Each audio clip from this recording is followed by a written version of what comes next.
না, definitely Argentina একটা crisis মোমেন্টে পড়ে যাবে যখন লিওনেল স্কেনি বা লিওনেল মেসি যদি এই দলটা থেকে সরে যায়। হ্যাঁ, একটা স্ট্রাগল তাদের তৈরি হবেই। হ্যাঁ, বিকজ এদের দুজনের বাইরে কিন্তু দলের স্ট্রেংথ আমার মনে হয় যে 50% কমে যাবে। দেখেন, একটা সময় মেসির সাথে কিন্তু পেলে ম্যারাডোনা তুলনা করতো, বাট ওই মেসি যে ওয়ার্ল্ড কাপ জিতে নেই শুধু ওই একটা আক্ষেপই ছিল, বা সেটা যখন সে 2022-এ করে ফেলেছে। আপনি চিন্তা করেন, একজন প্লেয়ার 8টা ব্যালন ডিওর, মানে একটা সিজনে 91 গোল বার্সেলোনার প্রাইম টাইমটাতে, তারপরে সব থেকে বেশি ট্রফি জয় করা, ইন্ডিভিজুয়াল তার যে খেলার কারিশমাটা, আমি এইগুলো এক সাইড দিলাম। তার মাঠের পারফরমেন্স যদি দেখেন, মেসি যখন ড্রিবেল করে, মেসি যখন বল নক করে, এই সৌন্দর্যটা অন্য কোন প্লেয়ারের ভিতরে আপনি দেখেন। এটা আমি আনডাউটলি, আমার সাথে হয়তো অনেকে ডিফেন্ড করবে, দ্বিমত পোষণ করবে, আমি মেসির ধারে কাছেও কাউকে দেখছি না সর্বকালের সেরা প্লেয়ারের যে জায়গাটা বলছেন। ইভেনচুয়ালি আমরা যখন প্লে ম্যারাডোনা খেলা দেখতে পারি না, বাট আমরা শুনেছি আমাদের সিনিয়রদের কাছ থেকে, তারাও এখন স্বীকার করছে যে Messi undoubtedly greatest of all time. এর ধারে কাছেও আসলে এখনও প্লে ম্যারাডোনাকে সে অনেক আগেই ছাড়িয়ে গিয়েছে। তো সেই জায়গাটা আপনি যেটা বলছেন ফুল স্টপ, এটা অনেক আগেই পড়েছে। এটা নিয়ে আমার কাছে মনে হয় যে কোশ্চেন। আর একটা ব্যাপার হলো যে 39 বছর বয়সে এসেও আর্জেন্টিনাকে আসলে যে পারফরমেন্সে দেখিয়েছে, এখান থেকে তো আসলে আমরা আরও ধরতে পারি যে মেসি আসলে কোন লেভেলের প্লেয়ার। মেসি আসলে পার্টিকুলার ডেতে মেসির কত কিছু করার ক্ষমতা থাকে।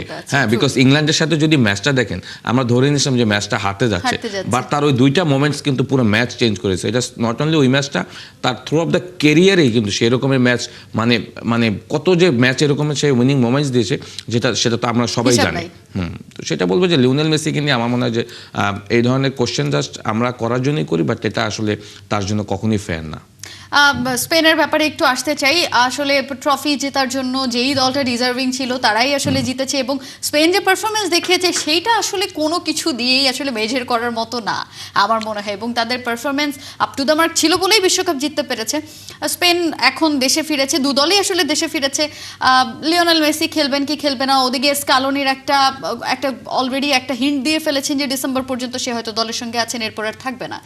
এই আর্জেন্টিনা দলটার এরপরে কি হবে? লিওনেল স্কালোনি এবং লিওনেল মেসি এই দুইজনই তো আসলে পুরো আর্জেন্টিনা দলটার সামলানোর যে বিষয়টা সেটা করেছেন, একটু ছোট্ট করে জানতে চাইবো। না, ডেফিনেটলি আর্জেন্টিনা একটা ক্রাইসিস মোমেন্টে পড়ে যাবে যখন লিওনেল স্কেনি বা লিওনেল মেসি যদি এই দলটা থেকে সরে যায়। হ্যাঁ, একটা স্ট্রাগল তাদের তৈরি হবেই। হ্যাঁ, বিকজ এদের দুজনের বাইরে কিন্তু দলের স্ট্রেংথ আমার মনে হয় যে 50% কমে যাবে, তারও বেশি কমে যাবে। তো তখন হয়তো তারা সার্ভাইভ করতে পারবে, বিকজ দলে আবার কিছু প্লেয়ার আছে, ট্যালেন্টেড প্লেয়ার আছে, যারা হয়তো দলগতভাবে একটা টিম হয়ে যদি খেলতে পারে ওই জায়গাটা সার্ভাইভ করতে পারবে। বড় মেজর কোনো ট্রফি জেতা বা একদম বড় ধরনের কোনো অ্যাচিভমেন্ট করতে গেলে আসলে যে ধরনের একজন লিডার লাগে বা একজন প্লেয়ার লাগে, সেইটা একটা বড় অ্যাবসেন্স তো থেকে যাবে। আর স্পেনের কথা বলছেন, Spain through of the tournament outstanding ছিল। হ্যাঁ, আপনি ভাবতে পারেন একটা ওয়ার্ল্ড কাপ মতো স্টেজে তারা মাত্র একটা গোল কনসিড করেছে। তো সেই দলটার স্ট্রেংথ কতটুকু সেটা তো আমরা পুরো ওয়ার্ল্ড কাপেই দেখেছি। আর একটা ব্যাপার হলো যে তাদের আসলে কালেকটিভ পারফরমেন্সটা মানে পুরো ওয়ার্ল্ড কাপকে আসলে আমি বলবো যে এক্সাইটমেন্ট করে তুলেছে। ইভেনচুয়ালি ফাইনালে যদি দেখেন, আর্জেন্টিনার মতো একটা ডিফেন্ডিং দল যারা কিনা এই ওয়ার্ল্ড কাপ জিততে আসছে বা এই ওয়ার্ল্ড কাপে যেভাবে through of the tournament performance করছে, তাদেরকে আর কোনোভাবে পাত্তাই দেয়নি। ইভেনচুয়ালি ব্যাক টু ব্যাক দুইটা ফাইনালিস্ট দল, ফ্রান্স এবং আর্জেন্টিনা, দুইটা দলকে আসলে তারা কোনোভাবে কাউন্ট করেনি। সো এই স্পেন দলটা একটু ডিফারেন্ট আমার কাছে মনে হয়।